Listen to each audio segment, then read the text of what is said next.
Schools in Nigeria have been advised to ensure residents of their host communities are educated. The move, education stakeholders say, will help the number of uneducated citizens in Nigeria. According to the immediate past Minister of Education, Adamu, a national personal audit of both public and private schools in Nigeria has shown that the country has over 10.2 million out-of-school children. The former minister said the audit was part of the 2018-2019 annual school census carried out by the Universal Basic Education Commission, National Population Commission, National Bureau of Statistics, and other stakeholders, United Nations Education Fund, UNICEF. For education stakeholders like Reverend Dr. Rosita Adeniran, the proprietress of JOSAD Heritage International School and founder JOSAD Foundation, it is important to give to host community. We want them to bring their children, and that is why we are giving them discount.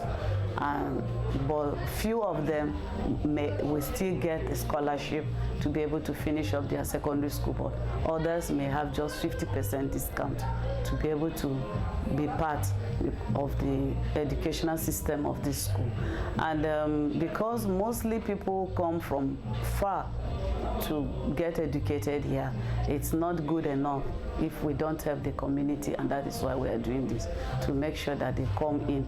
It will not be like it's meant for the highbrow people in the society. She called on schools to give a form of incentives to host communities. It's a plus if the school owners can help the communities to be able to get qualitative education at very low cost or at no cost at all. But for others, because it's a business, they have to get money to run the school. That you must strike a balance between the two. We are giving these opportunities to the host community to be able to educate them, give their wards or children qualitative education, which normally they wouldn't be able to afford. For human rights activist and convener of Educated Child campaign, Mark Akande, education helps to develop the society. Akande, during a campaign to sensitive host communities of the need to educate their children, said education can help change people's way of life and reasoning. You see, we are looking at a situation. Our projection is that in the next 5 years, we should be able to have an educated society where we'll be able to have about 65 to 70 educated population. We want a situation whereby when it comes to leadership, we have people that are educated and they know what to do when they are in leadership position. The whole projection is that the people will be more enlightened, the people will be more educated, the people will be able to know what to do. And when it comes to election too, they'll be able to know who to vote for because they are educated. They will have enough information. That's what we are trying to do. Akande also spoke on the campaign to support the host communities by JOSAD International School. Because of our Educated Child campaign program, we strike a partnership with the proprietress of JOSAD Heritage International School, and she agreed to give 100 scholarship to people within the community, and in addition to that, she have agreed to give out 50% cut off from the school fees. This is to encourage the people within the Badagry environment so that they can be able to acquire the needed education.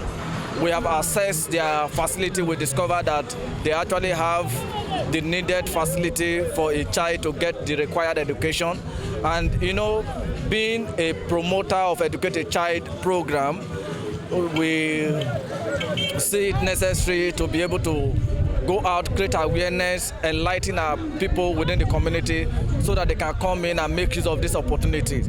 The truth is this: within the environment, education is very, very low, and then, you know, the United Nations figure, and we don't want a situation whereby our people continue to live in ignorance when there are opportunity, there are means to get them educated. That is why we are out to actually talk to the people, to talk to our parents, to talk to our sisters, to talk to our brothers, so that they can send their kids, so that they can send their words to JOSAD Heritage International School. Some host communities residents called on government at all levels to support education by providing infrastructure and the enabling environment for children to learn. We know know that a lot of schools in Nigeria are suffering because of fund being funded.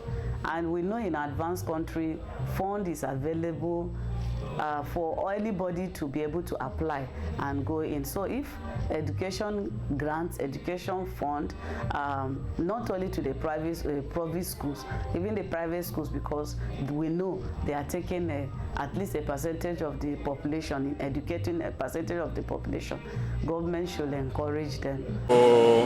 Give the access for the more intelligent teachers to the school so that the teaching aspect will be okay for the pupils. And the provision of some facilities into the school, like computers and those stuffs, so that those children can be capturing from the earlier stage.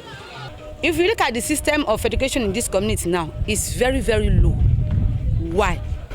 The pupils, that population is very, very high, and they have a little teacher that is taking them. So what do you think can be done by it? We want the government to help us. If they can help us, at least NCO, people that are coming there to come and do their IT, they should ask them to continue teaching. They know that they will come for the IT, at the end they will take them back again. Nobody will turn up to come and take the children. If we have teachers, qualified teachers who read education that can impact this basic knowledge from the basic, so I think the education system will be improved. Our correspondent says concerned stakeholders in the education sector want government and the private sector to work hand in hand to ensure Nigeria's education sector develops.